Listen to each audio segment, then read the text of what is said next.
సంతానం కావాలన్న మీ కలను నిజం చేసుకోండి. 49 అంటే సంతానం, 49 అంటే సంతోషం. వివరాలకు సంప్రదించండి. అమ్మ నమస్తే. నమస్తే అమ్మ జయలక్ష్మి. అమ్మ, చిరిగిన బట్టలు వేసుకోవచ్చా? వేసుకుంటే ఏమవుతుంది? అమ్మ, చిరిగిన బట్టలు అని అనడంలోనే అవి వాటి సహజత్వాన్ని కోల్పోయిన అర్థం అవుతోంది కదా. అవును. చిరిగాయంటే మామూలుగా ఏమిటి అర్థం? పాతపడ్డాయి, ముట్టుకుంటే నలిగిపోయి చిరిగిపోయింది అనుకుందాం. ముట్టుకుంటే ఇలా విచ్చిపోయేటట్టున్నాయి అని అర్థం. అది దేనికి సంకేతంగా ఉంటుంది? చిరిగిన బట్టలు వేసుకోవడం అన్నది దరిద్రానికి సంకేతం. అంతే కదా. ఏదన్నా అంటే కుచేలుడు అన్న పేరు మీరు విన్నారు. అవును. ఆయనకి అటుకులు పట్టుకెడదాం అనుకుంటే కృష్ణుడి కోసం పాపం భార్య ఇంట్లో వెతికితే అటుకులు దొరికాయట. అటుకులు పట్టుకెడదామని చూస్తే ఆయన ఉత్తరీయంలో దాన్ని కడదాం అనుకున్నట్ట. కడదామంటే జారిపోతున్నాయట, అంటే చిరుగులు. 16 మడతలు వేస్తే ఆ ఉత్తరీయాన్ని అప్పుడు దాంట్లో కట్టగలిగాడు అనమాట. అంటే అన్ని చిరుగులు ఉన్నాయి. అది స్థితి. ఆ స్థితి ఏం సూచిస్తోంది? దరిద్రాన్ని, ఏమీ లేకపోవడం అనేటటువంటి దాన్ని సూచిస్తోంది. కాకపోతే ఆనాడు కుచేలుడికైతే దాని గురించిన పట్టింపు లేదు. ఆనాటి పరిస్థితి కదా. పరిస్థితి కాదు అసలు. ఆయనకి బట్ట చిరిగిందన్న ఊహ కూడా లేదు. ఆ నిరంతరం అటువంటి వేదం చదువుకుని ఆ దృష్టితో ఉండి పరబ్రహ్మ తత్వాన్ని చూస్తున్న స్థితిలో ఉన్నాడు గనక. కానీ మనకట్లా కాదే. మనం ఎన్ని రకాల హంగులు, ఆడంబరాలు అవన్నీ ఉండాలనుకుంటున్నాం కదా. అట్లాంటిది మరి చిరిగిన దాన్ని అది తప్పుగా భావిస్తారు. అంతెందుకండి, ఒకప్పుడు మన దేశంలో వస్త్రాలు నేసినవి నేసినట్టు తెచ్చి కట్టుకునే వాళ్లే తప్ప కుట్టే పని కూడా ఉండేది కాదు. అంటారు, అదే టైలర్స్.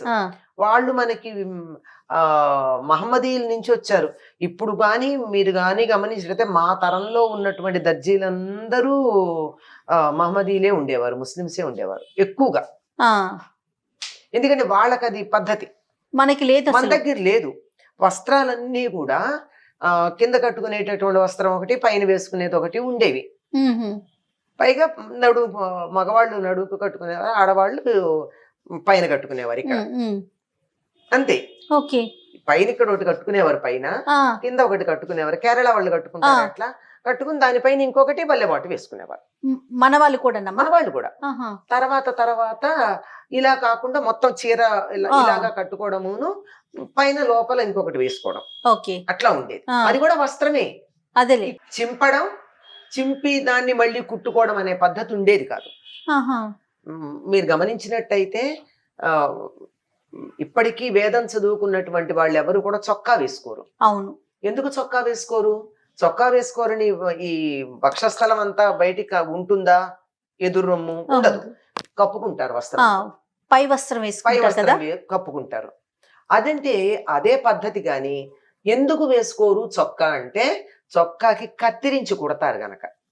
కత్తెర పెట్టి కత్తిరించారంటే అది మంచిది కాదని. అయితే తర్వాత కాలక్రమేణా అనేక పద్ధతుల్లో కత్తిరిస్తే కుట్టుకోవడాలు అవి వచ్చాయి. ఇప్పటి మా చిన్నతనంలో కూడా పెద్దవాళ్ళు ఎవరు ఒకవేళ బట్ట చిరిగితే దాన్ని కుట్టి కట్టుకునే వాళ్ళు కాదు. చీర చిరిగితే కుట్టి చిరిగిందనుకో, కుట్టి కట్టుకుంటే దరిద్రం. అంటే చిరిగిందంటే దరిద్రం, మరి చిరిగిన బట్టలు వేసుకోవడం అంటే అవును, చాలా తప్పు కదా. అందువల్ల చిరిగింది. తర్వాత అట్లాంటి దాని మీద మంచి ఎంబ్రాయిడరీ చేసి వచ్చేవి. ఆ ఎంబ్రాయిడరీలో లోపల హోల్స్ ఉండేవి. ఆ హోల్స్ ఎట్లా చేస్తారు అంటే, అగరబత్తి దగ్గర పెట్టుకుని ఆ హోల్ చేయడానికి దాన్ని అలా అనేవారు. అదంతా సింథటిక్ కదా ఇలా అని దాని చుట్టూతో కుట్టడం ఉండేది. అది ఒక్కసారి కొంటానంటే మా నాన్నగారు మమ్మల్ని చాలా కేకలేశారు. కాలిన బట్ట కట్టుకుంటావా, ఏం దరిద్రం వచ్చింది నీకు అని. కాలింది కానీ చిరిగింది కానీ వేసుకోవటానికి చాలా దరిద్ర హేతు. అంటే జ్యేష్ఠాదేవిని మా ఇంటికి రామ్మా అని మంగళహారతి ఇచ్చి పిలిచినట్టు. పిలుద్దామా?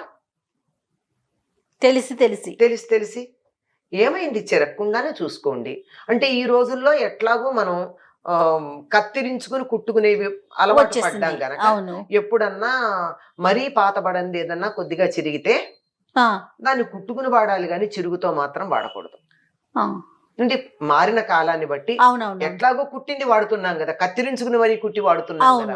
అందువల్ల అలా కాకుండా నేను మూడు మూడు ముక్కలు తెచ్చుకుని వస్త్రాలు వేసుకుంటానంటే సమాజంలో నన్ను రానియరు కదా. అవును. దాన్ని బట్టి దాన్ని అంగీకరించిన చిరుగు ఉన్నది ఎందుకు వేసుకోవాలి? మరి ఇప్పుడు ఇవాళ అదే రేపు కదా ఫ్యాషన్ మరి. అయిపోయింది మరి కదమ్మా. ఏమని చెప్తే నేను చెప్పిన ఈ మాటలన్నీ వింటుంటే ఎంతమందికి లోపల బాధ కలుగుతోందో. మేము ప్రత్యేకంగా చిరిగినటువంటి వాటిని కొనుక్కుంటున్నాం కదా, చింపి మరీ కొనుక్కుంటున్నాం కదా, లేదంటే తెచ్చి చింపుకుంటున్నాం కదా, అంతే కదా. అవును. ఆ మధ్య ఎప్పుడో ఒక దాంట్లో పెట్టారు, బాంబేలో స్టోర్ లో ఉన్నది 15,000 20,000 ఒక ప్రైజా షర్ట్, దాని ట్యాగ్ పెట్టి అంతా ఒక షర్ట్ ఇలా ఇలా ఇలా ఇలా చిరిగిపోయింది. అంటే కట్ చేసి ఉంది పీసులు పీసులుగా. అబ్బా మన ఇంట్లో ఉన్న పాత బట్టలన్నీ ఈ స్టోర్ కి అమ్ముకోవచ్చు అని చెప్పి ఒకళ్ళు చిన్న ట్యాగ్ లైన్ తో అది పెట్టారు. ఆ స్టోర్ పేరుతో సహా పెట్టారు. Very fashionable the. అంటే ఎలాగైందంటే చింపుకోవడం అనేది ఫ్యాషన్ అయింది. అంటే అన్ని రకాల దరిద్రాలని మనం ఎలా ఆహ్వానిస్తున్నామో వస్త్రాల ద్వారా కూడా దరిద్రాన్ని ఆహ్వానిస్తున్నాం. గన్ షాట్ జీన్స్ పేరు వినుంటారు మీరు. అవునమ్మా. ఇందాక నేను కాలడం గురించి అదే చెప్పా. అగరవత్తు పెట్టి అక్కడ చిన్న హోల్ చేయడానికి చిల్లి పెట్టినందుకే వద్దనేవారు. మరి దానికి దీన్ని ఎలా ఒప్పుకుంటారు?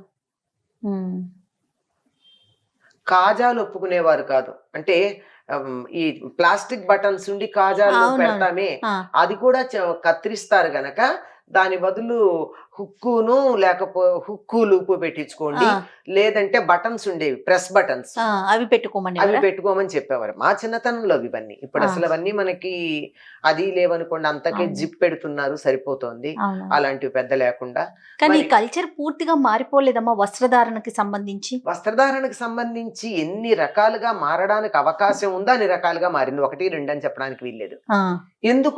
ఎందుకు మారింది అంటే మనకు అన్ని విధాలు మారాం, అందులో ఇది ఒక భాగం. అవును.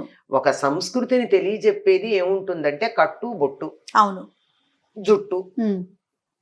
కట్టు బొట్టు జుట్టు. బొట్ట అదేంటి తెలీదు, కట్టుకోవడం ఏమిటి తొడుక్కోవడమే, జుట్ట ఇంకా దాన్ని చెప్పేది లేదు కదా. ఇన్ని రకాలుగా సంస్కృతి ఒక ప్రాంతం వాళ్ళు వీళ్ళు అని తెలియజెప్పడానికి ఈ 3 నిదర్శనాలు. ఆ వ్యక్తి యొక్క క్యారెక్టర్ లో బయోడేటాలో సగం తెలుస్తుందమ్మా వీటి బట్టి. ఇప్పుడు బొట్టు ఉంది, ఆ బొట్టు పెట్టుకోకపోతే ఒకటి, పెట్టుకుంటే ఒకటి తెలుస్తుంది. పెట్టుకున్న బొట్టు కూడా ఎట్లాంటిది అంటే ఇప్పుడు ఏదో సరదాగా చిన్నది పెట్టుకోవడం కాకుండా మీరు నామం పెడతారా, విభూది పెడతారా, గంధం పెడతారా, సింధూరం పెడతారా, చాదు పెడతారా, దీన్ని బట్టి వీళ్ళు ఏ విశ్వాసానికి చెందిన వాళ్ళు తెలిసిపోతుంది కదా. బొట్టు పెట్టుకోకుండా బయటకు వచ్చారంటే పూర్వం ఇంకా స్నానం చేయలేదు లేదా సూతకంలో ఉన్నారని తెలిసేది. ఇప్పుడు అసలు ఆ తేడా లేవు. అంటే ఒక మనిషి యొక్క విషయాలలో సగం వారి యొక్క ఆహార్యం బట్టి తెలుస్తుంది. ఆహార్యం అంటే మేకప్, ఆ మేకప్ బట్టి తెలుస్తుంది. దాంట్లో ప్రధానమైనటువంటి వస్త్రం ఇప్పుడు ఎలా తయారైందంటే ఏమిటో వలువలు విలువలు 2 పోయినవి, తగ్గాయి. అవునమ్మా. వలువలు విలువలను ఇస్తాయి, ఆ రెండిటిలో కూడా పతనం అన్నది మనకి ఇప్పుడు బాగా కనపడుతుంది. చిరిగినది పరిస్థితుల్లో వేసుకోకూడదమ్మా. ఆ గన్ షాట్ ని మనం ఏం అనలేము, వేలు పెట్టి కొనుక్కుంటున్నారు, వాళ్ళ సంగతి వదిలేసేయండి. ఎందుకంటే మనం మాట్లాడకూడని విషయాల్లాగా అయిపోయినాయి. కానీ మన వరకు మనం పాటించదగింది చిరిగినవి వాడకుండా ఉంటే చాలు. తప్పకుండా అమ్మా. నమస్తే. నమస్తే.